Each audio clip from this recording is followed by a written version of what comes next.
Good morning, everybody. Yeah. Good morning. It's good for us to do these like this every now and then. Yeah, it changed it up a little bit. My alarm was going off, and I was like almost in like a dream state where I silenced it the first time, and then I don't know. I can't say I was dreaming because I don't remember a dream, but like I could hear the music, but I was like still asleep. Yeah. And then I even silenced it a second time, and like in my like sleeping state, I was like, wait a minute, that's an alarm. So then I got up and here we are. Yeah. What you drinking? Got my coffee, decaf. I was about to say, is it decaf? All right. It is. Yeah, I can't be caffeinated this early. What kind of decaf do you go with? Just Folgers, just classic roast. Folgers in the green can or whatever. This is well, I guess it would be, but it's they're red box. I got the K cups. Oh, okay. But yeah, it would be the old. It's just the standard Folgers, but it is decaf. Good deal. And there's one of Penny's hairs in there. One of my dogs. That's my life all day long. Yeah, coffee. Actually, not one I get very often. It's Black Rifle Fit Fuel. Okay, I always have them send me the variety packs. I don't ever. I've never had that one. I'm really not sure that I ever have either. I mean, it's good black coffee. Yeah. I don't say what Fit Fuel is. It like really caffeinated or something? I don't even know what the difference is. It may have extra caffeine. I don't know. It's got like the kettlebells on the bag. Like I got you. Like I guess I'm supposed to go work out when I get done doing this. Yeah. I'm not. I won't have time, but yeah. Well, before we go any further, give a shout out to AgSag. Get on there. Yeah, they are your online ag retailer. If you hadn't checked them out, I recommend just go to the website. You got 5 minutes, just browse around. You're gonna be amazed at all the neat stuff they've got, practical things. You're not gonna beat the prices pretty much on just about anything, even before you use the discount code. Yep. But that is the best part. You get an additional 10% off everything with that discount code. Talk Dirt, all one word, all caps. Use that. Helps us out, helps you out, helps them out. So yep, that tells them that we sent you. Yep. And they're like, these guys are worth a damn. So, man, so we were supposed to record last night, and man, we're about to be getting clobbered in here just a little bit with rain. Yeah, we're recording a week early because of my travel schedule. So now this is Helene. Yeah. We had Francine 2 weeks ago. Francine and Helene. Got somewhere between 6 to 10 inches out of Francine. I don't think we're expecting to get quite that much out of Helene. I did see 2 to 3 inches today. Yeah. Today's going to be a total washout. Yeah. What? Seeing, dude. All right, so that's what. But I was having that thought last night I was like, it's about to rain his butt off. Like, I'm sure he's on a combine tonight. I'm sure they're probably going to want to run late. Yeah. And so when you text me and said we're going to have to do it in the morning, I was like, I was kind of anticipating that. Yeah. Well, if things had gone as planned, then I would have actually been done yesterday about 6 o'clock. Yeah. Maybe even earlier. No, definitely earlier. So what my plan was, I lacked about 25 acres, 30 acres yesterday in this field I'm in, and this field's way back. Like I'm way back off into this thing, and you have to go up a hill. Like had to take my header off, get the combine up there, and so it's like really far back there. You can't even get a service truck. I'd have to get on the grain buggy and drive back to the combine, and because the hill was real muddy trying to get to. So I was like, I just want to finish this place. I know we're about to get killed with rain, so I said I want to finish this farm. I'm not going to try to like move to the next field. I just want to be done here. Blow everything off, get everything ready. Have it just ready for the rain. And so, man, about 3:30, 4 o'clock. It was probably about 3:30. I had about 6 acres left in this field. And I had a alarm pop up early on the combine, and it said coolant level low. But the combine was parked. I had parked it on like an incline, like a hillside, so that because I had parked it when it had rained, and so I was like, it's probably just because that I'll see if my temperature gets up, because I didn't have any. I mean, again, I had to we had to ride on the tractor back there, so I don't have any coolant on hand, and I was watching the temperature. I mean, that combine, it runs no temperature. Like it'll. If it has 16 bars that can show up on the temperature, it runs 3. Like it's like no temperature on this thing. Yeah. And man, the temperature was great. Again, 5 acres to go. All of a sudden, I'm cutting, and the thing, which I had smelled something like vaguely at one point, and I was like, I can't tell what that is. I got an iPad in there running my field view stuff. And I was like, sometimes like your iPad or something get hot, you can almost kind of smell it. Like I was like, maybe that's what it is. So you were trying to convince yourself everything was fine. Yeah. I was, because I had caught a whiff of something. I was like, well, I don't know what that is. And I'm like, I sniffed my iPad at one point. And I was like, I hate those feelings. I know. Because deep down, like, I should probably stop and really investigate this. Yep. It's going to really throw me off track. But I'm like, 5 acres, 6 acres away. Like it's just several more passes with the combine. We're done out here. So I didn't think nothing about it until all of a sudden the stop sign pops up on the combine, and it like throws a code or an alarm, and it says coolant level very low, and it's like beep, beep, beep, beep, and it's like a stop sign. And I mean, my temperature had been running 3. I look over now and it's at like 12, and there's a green scale, and then there's like a red. Yeah. You don't want it to get in that red. Right. And it was like 1 or 2 bars away from the red zone. And so I was like, oh shit. So I stopped, shut everything down, and cut her off. And I'm like, damn.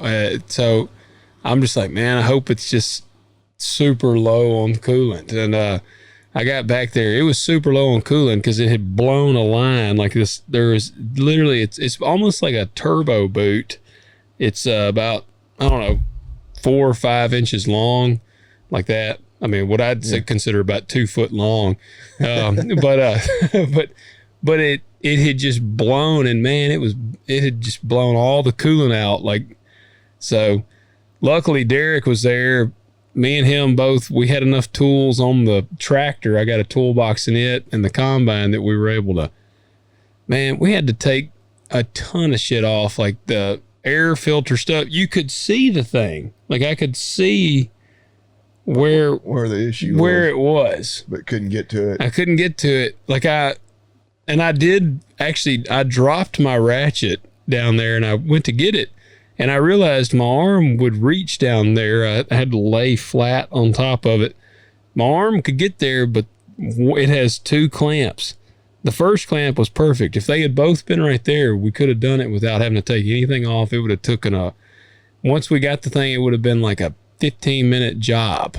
And, but the other clamp was turned all the way around. So we had to take off all of the air filter stuff on the back of the combine, pull some shields off, and finally we got to it. And then we went, and I got to give a shout out. So we're right here in Munford. First stop, we went to Kohl's. And I mean, this is a big piece of a hose. Like it was 3.5 inches wide. So this is not like a common hose. Right. So we went to Kohl's, and they had like some 3-inch turbo boot, and he was like, I was like, man, I don't think that'll work. And he said, man, that's a huge hose. He's like, I don't think we got that. So then we went to Haddad's, and nothing against Kohl's. I mean, I knew that like this is a pretty obscure thing. You were just hoping not to go to John Deere. Yes. And so we went to Haddad's, which it was funny, man. Me and Derek, we were our like high school minds were struggling because, we'd walk in and they'd be like, man, we ain't never seen a hose that big before. And we were like, oh, man. That's what she said. Yes. And so we went into Haddad's, and they actually had a hose. because I told Derek, I was like, because it's just straight hose. It's just straight hose, and it shouldn't have like a tremendous amount of pressure on it. But yeah, I told Derek, I was like, dude, head ads, they got shit that you wouldn't think they'd have. We've said it before. That all the time. Like my dad will be like, well, I'm gonna have to go. I was like, you check head ads. Because the more I think they won't have something, the more likely they do have it. Yes. And you're just like, why in the world would they even have this? But they do. They do. And that's how we went. Yeah, we went in there. They probably don't sell this once a year. Yeah. But by golly, they're ready for you come in there. That's right. And we got in there, and the dude, he was like, he actually had a little straight hose, but it was about 2 inches short. But I was like, well, let me get that. And see, and great minds think alike, because he handed it to me. You're used to having to get by with short hose. Well, and that's what I said, man, it's about 1 inch or 2 short. And he goes, you ain't never heard that in your life before, have you? I said, all the time. That's all I think about. And so we started laughing, but we bought it. But man, this was neat, man. Old Danny Howard. He was the one that came through, and like, I don't mean this like, oh, Danny was our last resort. We were just right up here in Munford. Right, so our 2 locations are here. Proximity, yeah. Yeah, Danny, it's about a 10-minute drive down the road versus a 5-minute. So I called Danny. It was 4:54 at this point. So he closes at 5 o'clock. Yeah. I called him, told him what I needed, and he's like, "Oh man, he said I might have something like that." He said, "I got some. He's like, I got some 3-foot sections of some pretty large hose, and so he said, "Yeah, just." I said, "Well, you close at 5." And he said, "I'll wait on you. Come on." So, man, we ran down there, and he had one. It was like a 3-inch diameter hose, and I mean, he literally had 3-foot section of it. So we cut her to length, and hell, we got out there, got clamps on her, and put it all back together. You're ready to rock and roll. Yep. We we were low on coolant still, because we took jugs of water down there with us and added it to, because this thing is like halfway up the radiator, so there's still coolant in the radiator like below that, so we had to just add to that. And finally, man, got it all put back together. It'd have been a hell of a job for one man, because you had to like manhandle this. I mean, this air filter apparatus on there is pretty big. You had to like manhandle it in there. I was pulling this way, and Derek was like having to push over here, and we finally got it. We rolled out of the field. It was 9 o'clock last night, and I told him, I was like, this is the stuff that just pisses you off. I said, kind of just humbles you, I guess, because if that little hose had not blown, like, he'd have been at home, I'd have been home by 6 o'clock. Yeah. And instead it was 3 hours. 3 hours later, like we had to prepare everything for the rain too. Like, we had to move the trucks out of the field. I went and parked them at the store, because I mean, if it rains like it's going to, then you wouldn't get the trucks out. Yeah, it'd be a week for y'all back in the field. Yeah. Yeah, it's man, and that's the thing, because I get into it like with hay, and the same thing. Like, all right, I can cut this hay today. I can get it. It's going to rain on Thursday, but I can get it all baled on Wednesday, kind of thing. Yep. And then you'll have just something little. Yeah, it drives me insane too. Or I'll be like, I can get done early. I'll be done by 4 o'clock. I can get my kids. I'll have time to get supper ready. It's a dangerous thought process. Yeah, and it never fails. If you start making plans, you're screwed. Yep.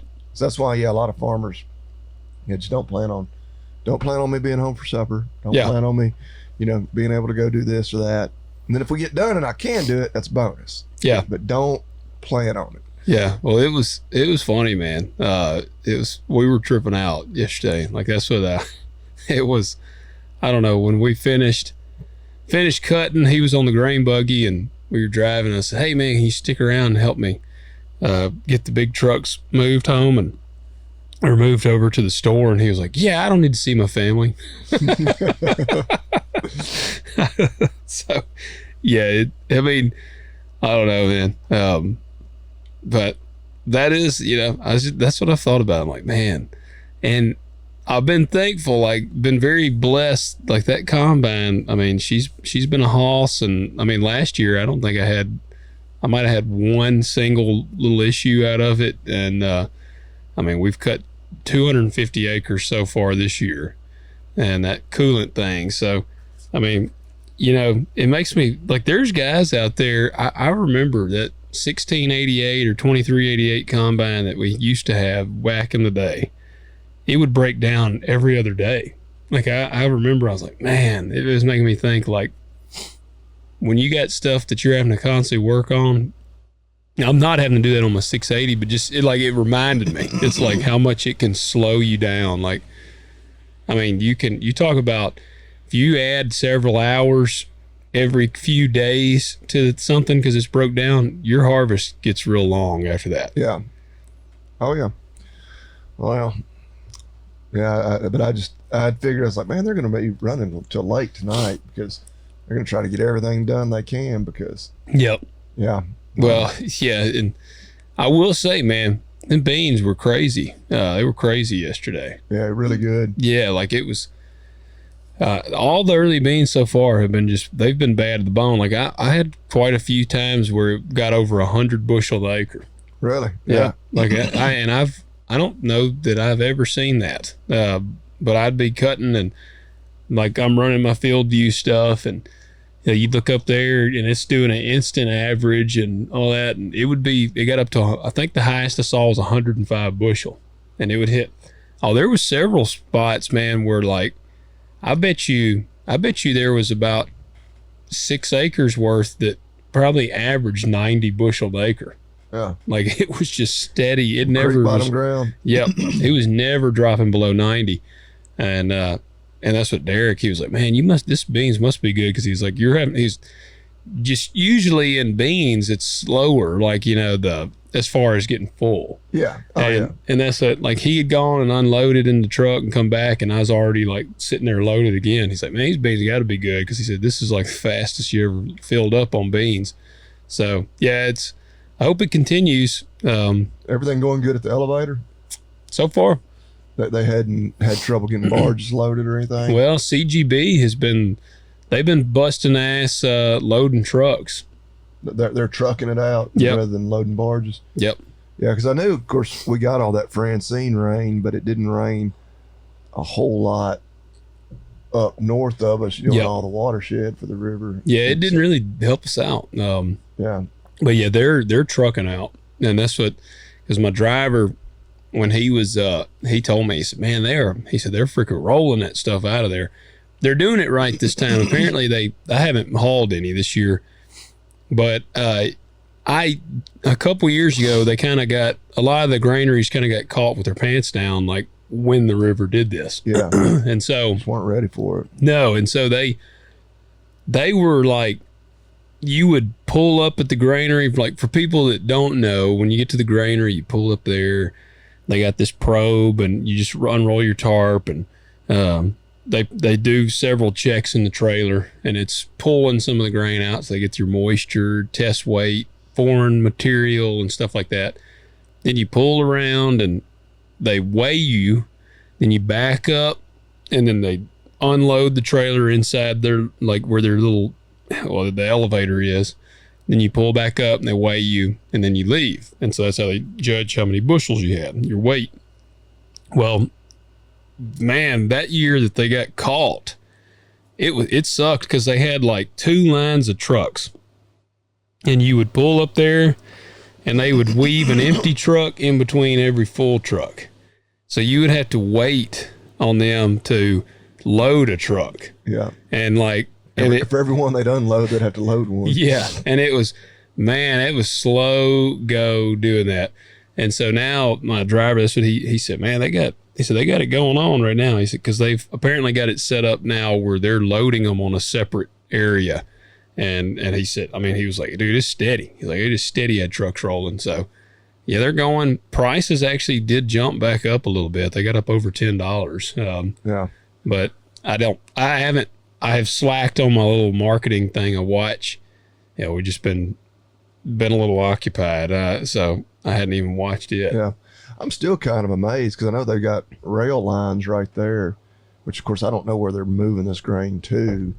But it's like, wouldn't rail car be more efficient? Yeah, they literally have train tracks that run right by that place. I'm sure, because that's an old facility. At one point, I would imagine they did, rail grain in or out. Yeah. I don't know where that goes. Guess it just, whatever reason, they know what they're doing. Wherever they're needing to go, they can't get it there by rail car. Or it's just not as efficient or something. So. Yeah. I don't know. I don't know, but it's, and Hales Point, as far as I know, I guess they're all right. I haven't heard really anything on their end. Are you seeing any issues with grain quality because of all that last rain we had? Not yet. No. I was talking to a buddy, and he said that all this rain like coming in now, they're starting to get worried about, are they going to have damage? Just in the crop that's still out there as a result of. We got rained on for about 4 straight days with Francine, and then looks like we're going to get a day and a half or 2 days straight of rain starting right now. So hopefully not. On these beans that are ready to be cut now, because there's a lot that are in the field ready to be cut. Yeah. I've got, there's a good bit there to hit, and then my later ones are still, some of them are still super green. Yeah. Like I almost got a feeling. Because we've got, after this rain passes, what I looked at was like a pretty long stretch of sunny weather. And, it'll take several days for it to dry out. But I'm like, if I got 5 days of running, I can cut a lot of beans in 5 days. And so that's where you don't have little breakdowns. If I don't have, little breakdowns. Yeah, it's a dangerous phrase I just said. But if I can roll with that, it's like, man, I there's parts of the time I'm like, man, I might be liable to catch up to some green. Yeah. And if we continue the pace, that's what I was telling Derek yesterday. I was like, my goal this year, it's September 27th right now. I said, my goal is actually to be done by Halloween. Normally I'm like Thanksgiving, but it's all beans. I don't have any corn. So I'm like, I think we could try to shoot for, let's finish before Halloween or by Halloween. And then I may consider doing some custom harvesting and stuff like that. It probably depends on how the crops play out. Yeah. So. Yeah. I catch myself though. Of course, I'm a lot of times filming for YouTube. I'll be kind of laying out what I'm going to do for the day. And I was like, if it all goes according to plan. Lord willing is my phrase. Yeah. I always try to throw that out there because I'm like, I don't want to jinx myself. But we should be done, by 5 o'clock. Yeah. Like if nothing breaks down. Yes. If we don't run into any trouble. Yeah. Yep. So y'all on y'all's cattle front, y'all made some changes. Did some deals. Yeah. We sold again, just as we're sitting here, I guess it was this week. It was on Monday. We shipped all our heifers on Sunday. They sold on Monday. Me and my brother and our buddy Scott. I think it should have been right at 130 head total that were all, black heifers. I guess I was trying to think. I think this is the 4th or 5th year we've done these stocker animals. Yeah. And I was in the red for the first time. Really? Yep. When I really sat down and put the pencil to it. I had enough money to pay back my line of credit, pay it off. But I had some homegrown heifers my line of credit, pretty much I use that just to purchase my animals. Yeah. Hey, well, welcome. There you go, man. You earned your badge. Well, all my added expenses like my feed, paying for my LRP insurance, all that I pay for out of pocket. Yeah. Because we're not talking about huge chunks of money. Yeah. And so, but then once I started adding in all those extra costs and then what those animals actually brought per head, I think I lost about $13, $14 a head. Damn. Yeah. Well, what is explain, because I know cattle prices were super high. So that was not our problem. Where probably the most disappointing thing of all year was they didn't gain weight. They gained some weight. They didn't gain near what they should have. And we went with heifers this year because you can buy a heifer for 10 to 20 cents a pound cheaper than you can a steer typically. Usually because they don't gain quite as well. But we didn't expect them. They gained about half of what our steers have in the past. What'd you buy them at? Mine were $5.74, I think, when I bought them. So I bought 42 head and then I sold 52 head. Yeah. Because I had some homegrown ones, and some of my homegrown ones were smaller. I had a couple that were every bit as big. And so that probably affected my average a little bit, but so I was kind of, it wasn't totally apples to apples when I was comparing my average weight when I sold them versus when I bought them. A little easier for my brother and Scott to do that because they sold the exact same animals they bought. Yeah. But I was kind of thinking, well, I'm going to take, I knew I had 4 or 5 of my homegrown ones that were definitely smaller, but I went ahead and sold them with them. So I was like, well, if I kind of take them out of the average. So yeah, but still, I mean, I feel pretty accurate on what that rate of gain was. And it was just terrible because we actually sold them even after I figured if you didn't take out commission or anything, we sold them for about 10 cents a pound more than what we bought them for. Yeah. And they gained so in most years, if I can just buy them and sell them at the exact same price, but I'm going to put a whole bunch of weight on them. Oh yeah, that's a dream scenario. Yeah. And even once I took out, everything, the sale barn, takes out of your check, your commission being the biggest part of that, the insurance, the check off, all that, it still came out to per pound right at the exact same price. They just didn't gain enough weight. What'd they weigh selling? What was the average? It was like 6. Damn, really?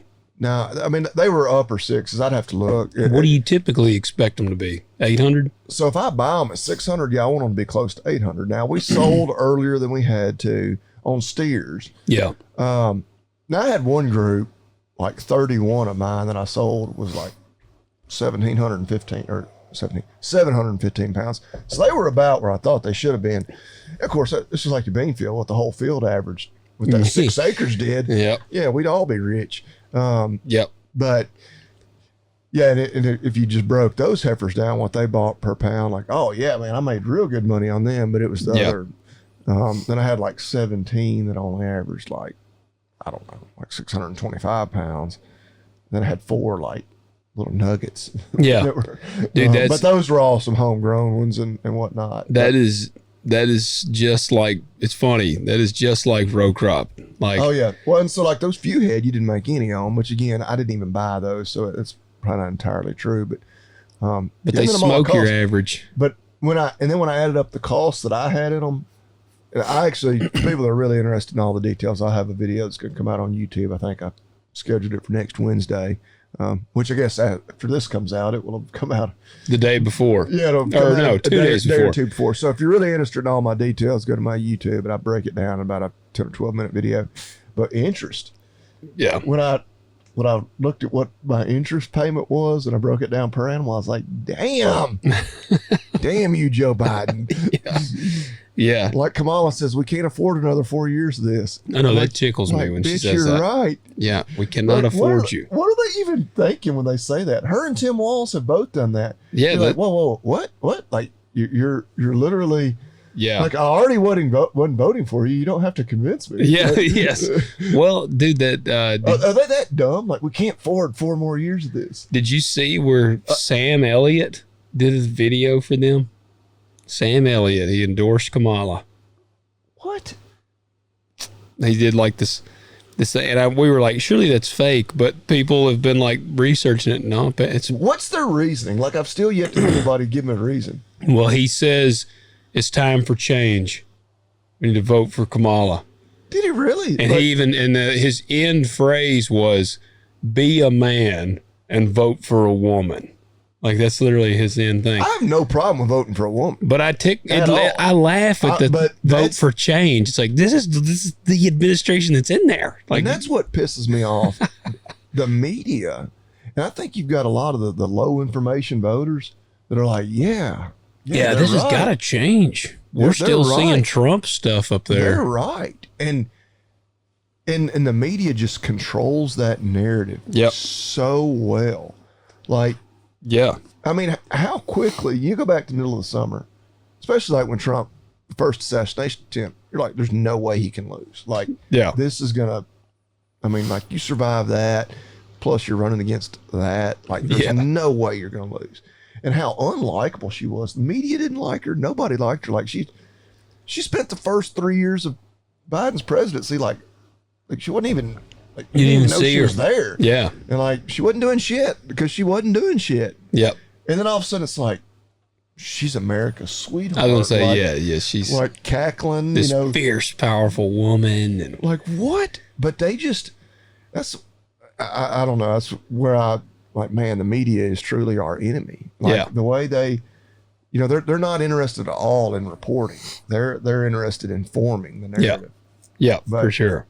Well, that's interesting, man. That is, like I said, now you've officially earned your stripes. Yeah, because I knew I called up there on Monday and they told me, what my check was, because I was like, I don't. You were like, is that part one? Like, where's the other half? Well, I know. I mean, I'll be transparent here. I needed about $60,000 to pay back my line of credit. Which if for a row crop guy, you're like, oh, wipe my ass with that. Yeah, maybe that's a part of my interest cost there. Yeah. Yeah. Well, I was like, okay.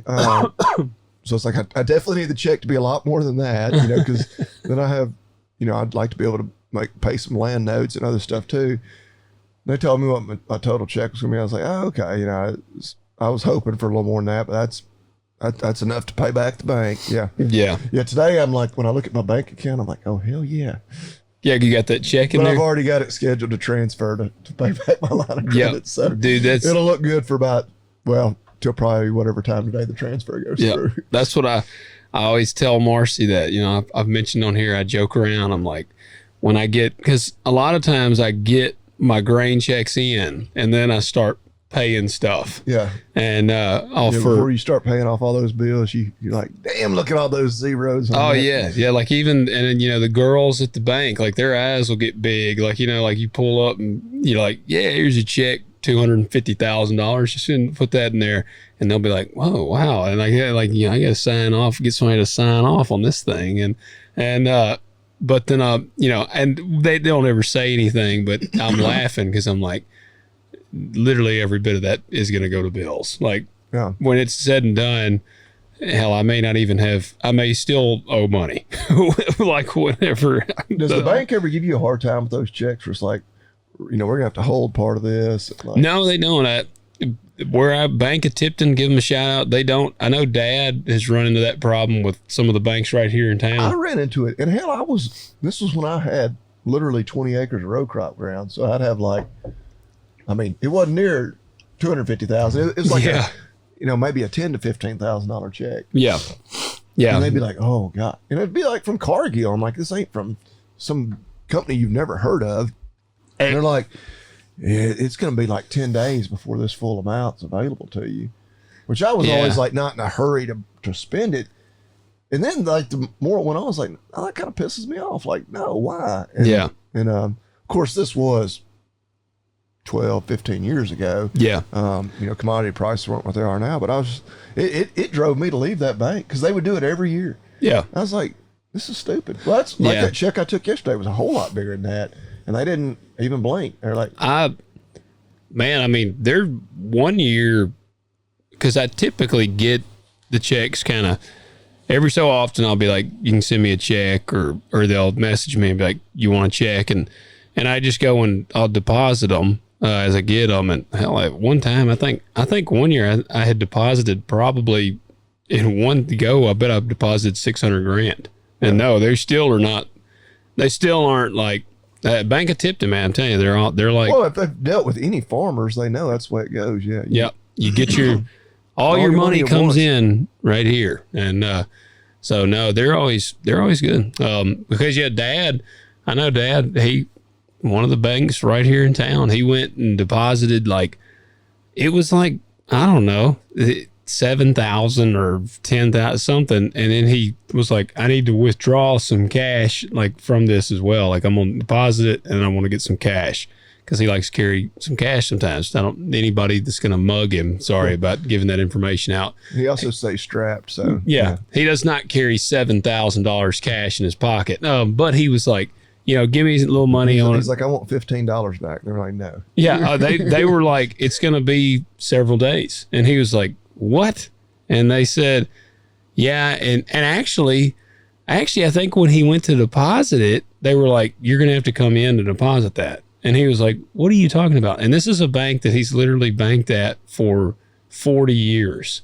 Yeah. And it's probably the same one I was using. Cause I was like, yeah, just it's an inconvenience for one. But then the more you think about it, like, no, like that pisses me off. That's why are you being this way? Like, yeah, like it's like if you know, I'm not like a new customer. I'm check you got from a Nigerian prince, promising you. It's clearly a scam. Like, no, y'all know me. I farm, and this is from one of the largest, companies on the planet. Yeah, that we sell our grain to. Like, there's nothing funny going on here. Yeah. They wouldn't give him the money.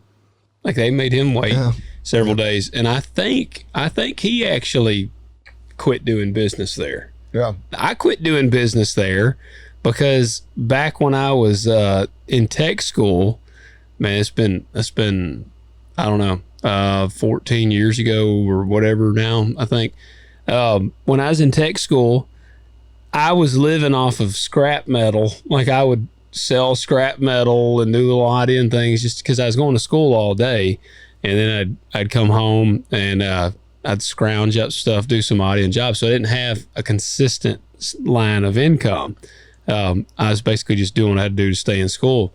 And I would go deposit some money when I got it. And then I overdrafted by $20 one time. And I went up there because I had gotten some money. So I went up there to deposit the money. And, there comes the rain. Yeah. I went up there to deposit the check, and they said, your account's closed. And I was like, what? And they said, you overdrafted. And I said, all right, I mean, how much? And she was like, yeah, $15 or 20 something. And I was like, and my account's closed? She's like, yeah, we'll have to, she like started queuing it up. And she's like, we're going to have to reopen an account. We'll have to create you a new account. And I said, don't worry about it. Like, I think I paid my little like overdraft charge. And I went like to Bank of Tipton. That was the time I went there. Yeah. That's been, 14, 15 years ago. I had them also give me another bank. I didn't have my farm name on the account because it would have been an account I'd had forever. Oh, hell, they couldn't cash your check or something? They're like, oh, God. They're like, every time it was a hassle. Like, they'd have to get the manager out there. Like, we're going to need to change. Like, we need a doing business. Like, son of a bitch. And it was like every time, I was like, guys. Yeah. So that literally, all right, that's enough of us ranting about. We've got some great local banks. I'll shout out Simmons is the one I use that doesn't give me any trouble. But some of the other ones are just like, damn, I want to do business with y'all, but y'all make it so damn hard. Yeah. Well, and that's, I do, because people ask, like, who are some of y'all's lenders? I had, in that, my not Southern farming, but my farming group I got on Facebook there, a guy was asking, like, who lenders do y'all use? And, I gave Farm Credit, Ag Direct, shout out, Diversified Finance. But then I also was like, but don't scoff at some of your local banks. Like, I got several pieces of equipment financed through Bank of Tipton. And it's, man, the dude I deal with, I've heard he's considering retiring. Man, I hope he don't retire because he actually farms on the side. Yeah. And, he's literally like, it's the kind of banking where I could go look at a piece of equipment because I've done this. First combine I bought through him. Went over Bubba Kirk, his 9760. I went and looked at it. We talked. I liked it. Me and Dad left there. We were driving down the road, and I said, I'm going to call Rick and give Rick a shout out there. So I called him, and I said, man, I'm looking at this combine. I think I want to buy it. And he says, what is it? And I was telling him about it, and he goes, all right, go write him a check. I'll have it cash in your account. Like he said, cut him a check. And so, and I still can do that. Like, I'll look at stuff and, be like, man, yeah, this, I could use this and need that. And I'll call Rick. And he knows the fact that he farms helps because he knows what equipment's worth. Like, he's got an idea. Like, that 9760, at the time I bought it, it was the combine and a header, and it was $50,000 altogether. And, if I had called him and been like, I need $300,000 to buy this 9760, he'd be like, what the hell are you like, but you about to jump the border and I'm never going to see you again. Yeah. So but he knew, he's like, that's probably a pretty good deal on that combine. So he's like, go ahead. So, man, don't scoff at your local banks. Check around, and now some of them will be laughable. I mean, some of them would be like $50,000 for this thing. We're gonna need 30% down. You're gonna have to put a 30% down payment on it, and like, some of them will be pretty laughable. Yeah. But, let's see. I got a couple of emails too I wanted to hit on as well. Let me find this. It's good to catch up on those. But yeah, we thought we were going to have a guest episode tonight or today or this morning. Yeah, we're going to have to give that guest some hell. Yeah, I'll give him hell all day today. But yeah, so it is good to have these episodes where we can catch up on. Tell him, say, look, man, we're all busy as hell. That's why we record at 9 o'clock at night or freaking 4 o'clock in the morning. Yeah, that's what I was like. What? You just we do it after we put the kids in bed or before they get up in the morning. Yep. We gotta carve it out when we can. Let's see. All right, here it is. This was a good email. So this comes in from Charles. He said, Logan, I enjoyed the podcast with Micah. It's fun to hear y'all have an informed conversation about the state of the ag market as well as go into some of the precision ag stuff. Inspired me to get a soil sample for my deer food plots instead of just laying down triple 13 and calling it good. And he's got a laughing face. I appreciate you giving some credit to regenerative ag as well. Always thought that stuff was cool. Wish they didn't have to be so gay about the marketing though. I agree. He said, I wish it wasn't all or nothing as far as the regenerative / organic stuff goes. My wife is really into organic food. I try to keep the food plots as organic as possible, minimize my herbicide use. Still have to spot spray tricloper for the mesquite. Interesting. Took a bit for me to explain to her that there was literally not an organic option. Also, my understanding is that it's better to use non-organic fertilizer with precision than to over-apply organic fertilizer.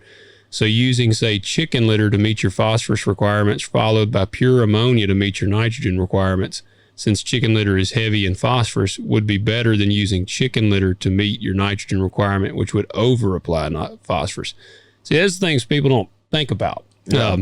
He said, but the guy that does it the correct way can't mark it as organic. Yeah.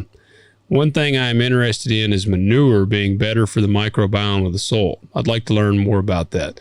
I appreciate you guys keeping it real, being open-minded, knowledgeable, entertaining. Good show. There's this Kubota. He sent me some pictures. Yeah. That's a big deer food plot, man. I was going to say, if the whole thing's a food plot, like, good grief, yeah. Yeah, that's a hell of that'd take you a while to prep that thing, man. Yeah, when I'm thinking of food plot, I'm like an acre, maybe. Yeah, a lot of people, it's just square feet. Yeah, that looks like a damn 20-acre field or more. Yeah. Like, hell yeah. Well, and I wanted to shout that out too, because this has been on my mind. One, yes, regenerative farming's marketing is pretty gay. Like they heavily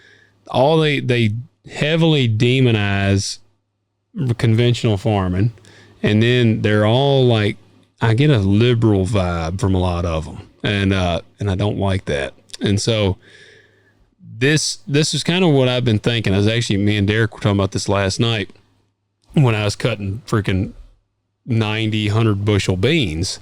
I said, I'm thinking about kind of going more, it almost be like a hybrid and it's basically kind of what I'm pretty much already doing this. I cover crop everything and then plant green. And then, so I'm still going to be using some herbicides, but I'm going to still explore, like I'm probably going to try to get into some roller crimping, see if I can eliminate another round of chemicals, try to cut back on the chemicals as much. Already variable rate everything. So just trying to be more, green with my operation, and really, like, I want to turn the soil, just that dark soil. That's my goal, is to just increase the quality of the soil. And so I'm not going to go like crazy. Like, the big regenerative guys, they all save their seed, and I get the benefit of that is you don't buy seed, They're all using conventional seed. You can't have GMO seed. I like GMO seed. Like I am a fan of GMO. Like, we've talked about it before. Like, I'm not bothered by GMO. I like it. I like the fact that there are beans now that you can get a quarter of the rain you used to could get, and they still will cut phenomenal. Well, and I don't have near as bigger problem with GMO, and two, if I can have a genetically modified crop that then allows me to spray less, like, yep. I have a little more of a concern over, pesticide residue potentially on food than I do, the genetic alterations. Because again, I go back to, isn't everything genetically modified? Like natural selection is gene modification. Like, I mean, you can give all kinds of examples. Way species have evolved over time. I mean, evolution is genetic modification. Like, I don't know. I'm sure somebody out there is like, well, the exact definition, whatever. Okay, right. But we're all, every generation is modified, by, just those selection, methods over from the previous one. But anyway. Yeah. Well, that's, I agree. I mean, I like the like seed varieties we have. Like, I'm a fan of them. Like the Pioneer 47A64s, they're super bad to the bone. Probably some of the baddest beans I've ever cut in my life. And DeKalb, they had that 6835, cut some of it last year. I had a field. I mean, it was literally shelling 300 bushels in areas. Like, it's bad to the bone. Like, I like that. Like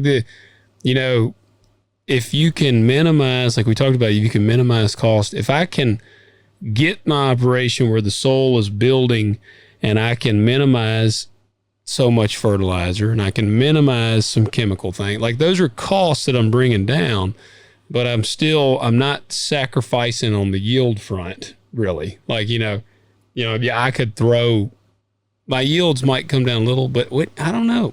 Cause actually I'll tell you, the place that I was cutting at yesterday that was doing so well, I'd had corn on it the previous year. I don't fertilize buying corn. Like there's generally enough left. Like because I have samples pulled throughout the year.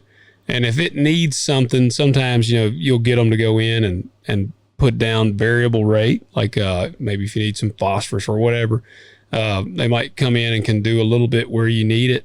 But I mean, literally had corn on there last year. It's cover crop. It's been in cover crops for several years now. And it needed nothing. Like, it was solid. Tissue samples were great on the place. So now I limed it. I did lime it. And that was a big thing I could tell, because sometimes what I've noticed is on these fields that kind of have a higher pH, it's super inconsistent. Like you'll be cutting in one area and it'll be cutting, like this year, be cutting 80 bushels. And then you'll go like over this ridge and go down the next spot, it'll be cutting 50 bushels. Like, it's just all over the board. Yeah. This place that I limed, I could tell it was like consistent across the board. Like, you go up on a ridge, obviously you get on like the hills part, the yield will come down because it's just not as good a ground. But in the majority of the running, it was very consistent out there. So that's kind of my plan. Kind of do like a hybrid regen thing, whatever. What so like those beans you're cutting now, have you already spread cover crop, have it aerial? No, I got it, and I'm behind on that. Like, I like to usually get it done right before I cut. Yeah. I don't think residue kind of helps cover it up. Yeah. I don't think it's going to be an issue this year because it seems like we're going to have enough moisture. Like, it'll. So I gotta actually call today and try to get that scheduled up so he can start flying it on, because I'm gonna have about 700 acres of cover crop after this year. Like, I've got some that aren't in yet. It's, if I don't know that I'm gonna keep the field for, I need about a 3-year guarantee that I'm gonna be working. Yeah, to make it worth your while. Yeah. Yeah.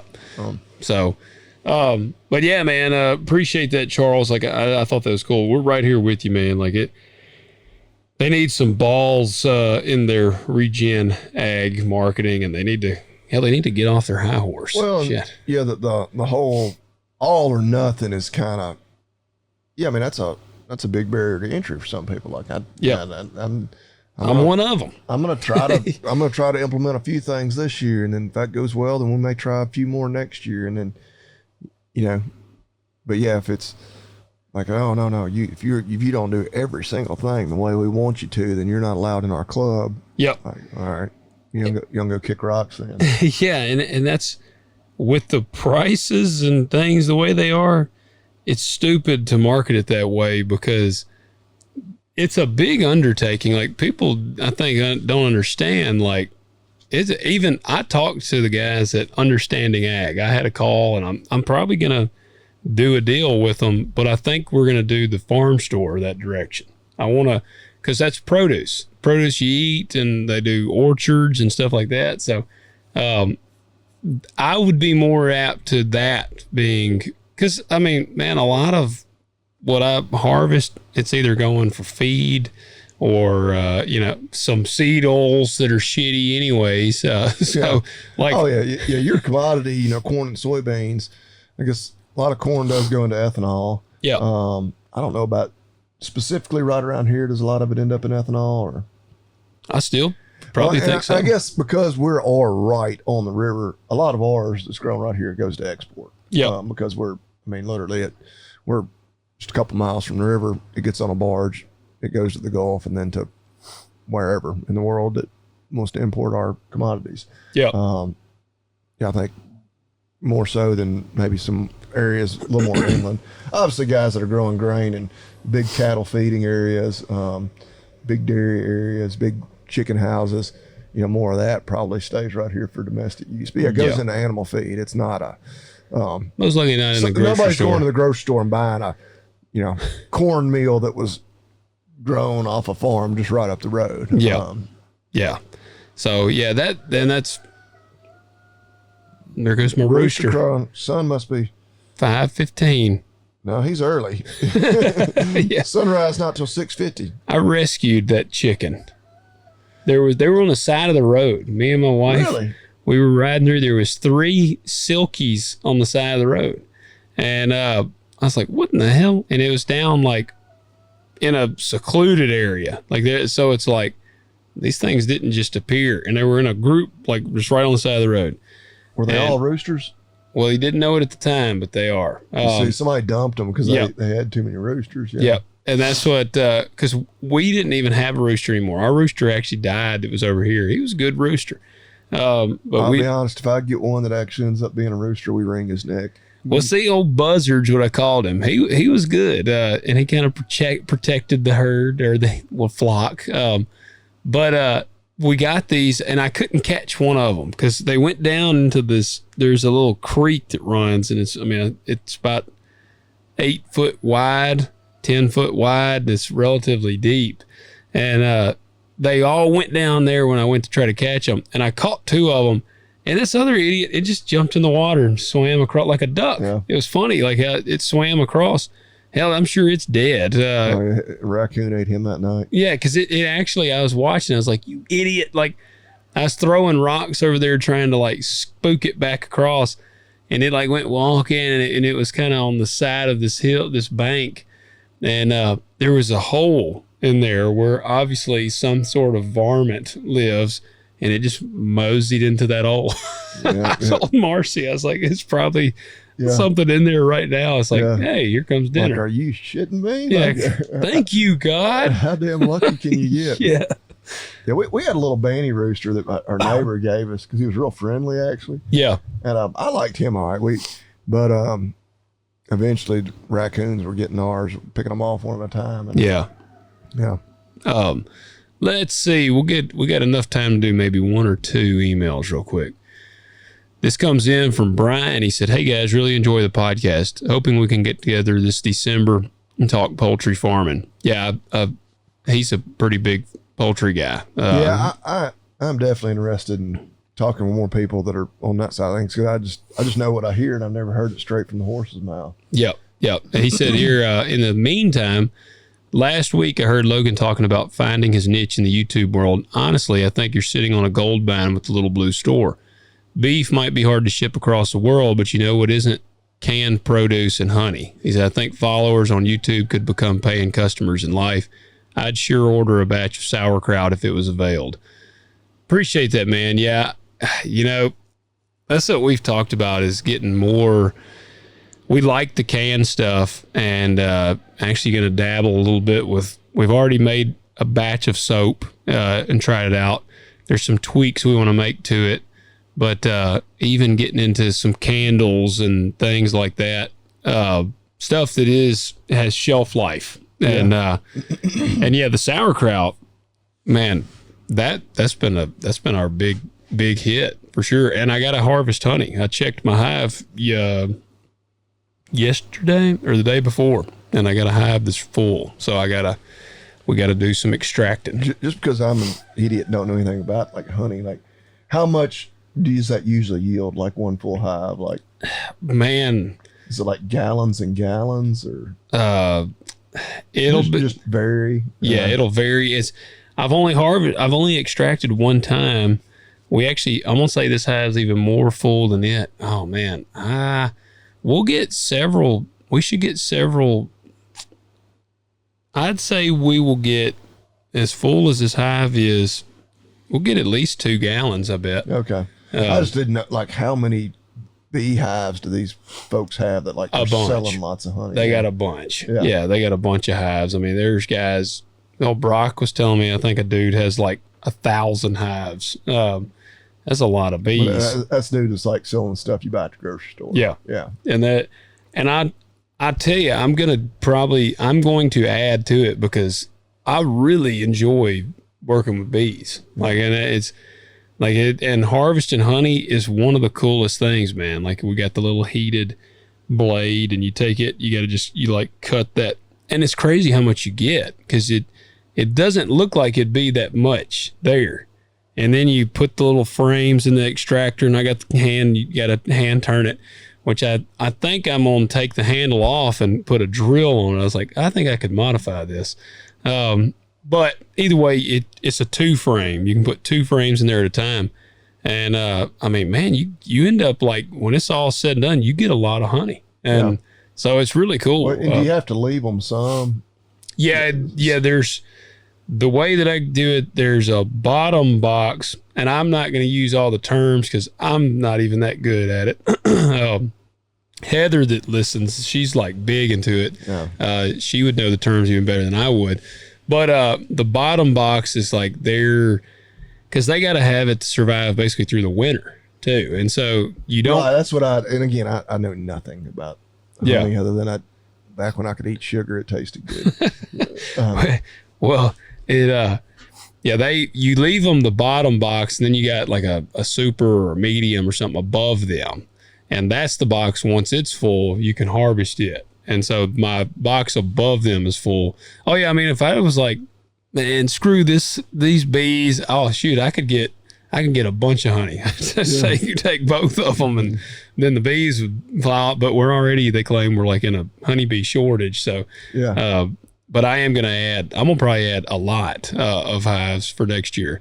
I am gonna train them to attack people though. You know, I've talked about that before. I want a bee horde that like follows me around. Yeah. Yeah. And I can like sick them on people. Like if somebody, especially, I want to teach them to follow like my equipment.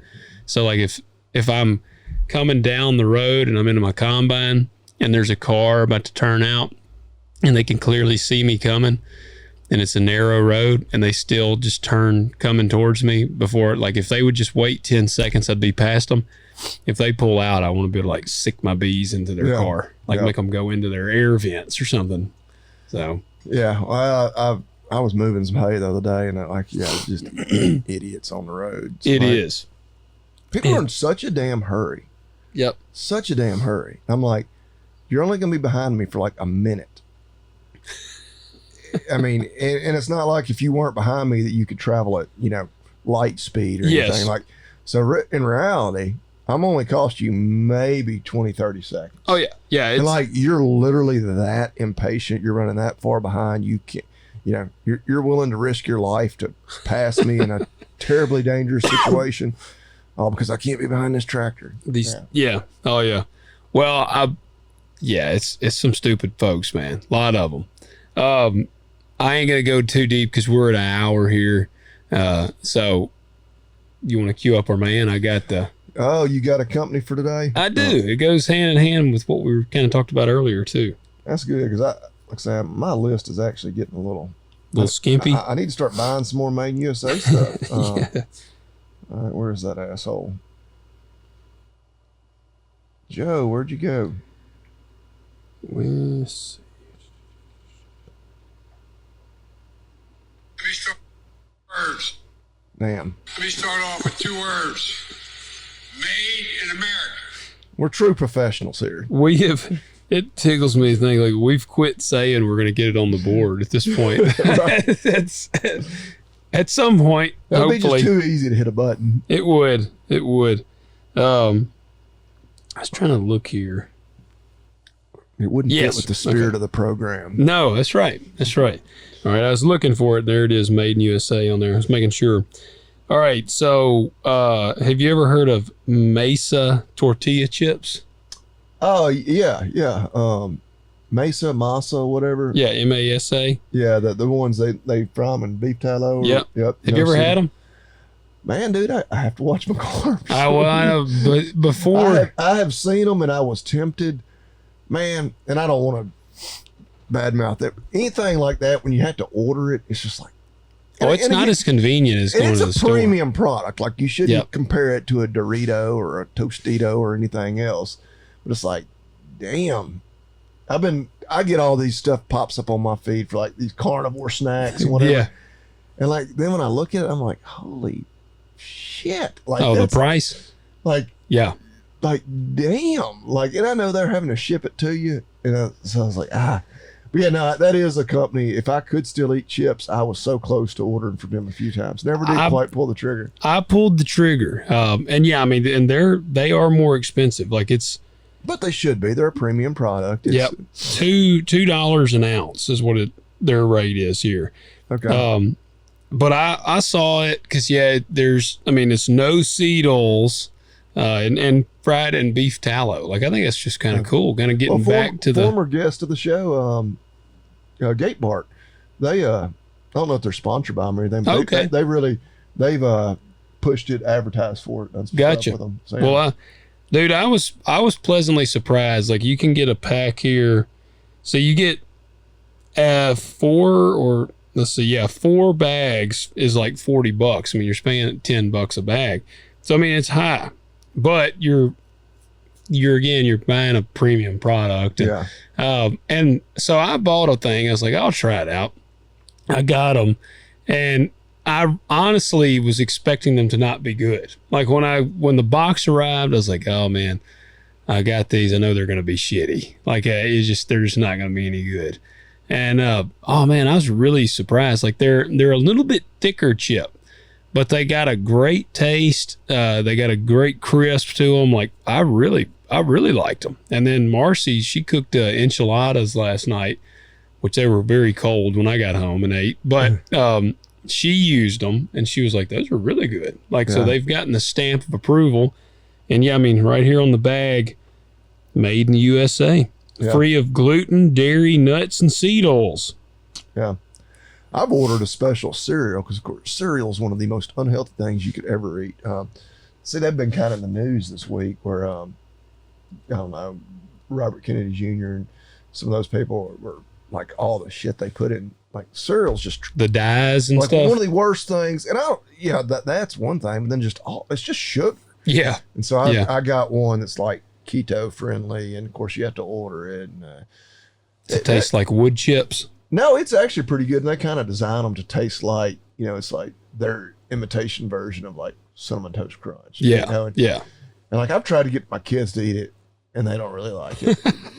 they have one that was like birthday cake flavored, and my kids both wanted to open that one so bad. And I was like, well, let's like I get 4 or 5 at a time. Yeah. Let's eat one of these other ones first. Like we don't want to open. I want to have 5 open boxes of cereal. So finally the other day I was like, all right, I'm gonna open this one, but y'all got to promise me to eat it. They wouldn't eat it.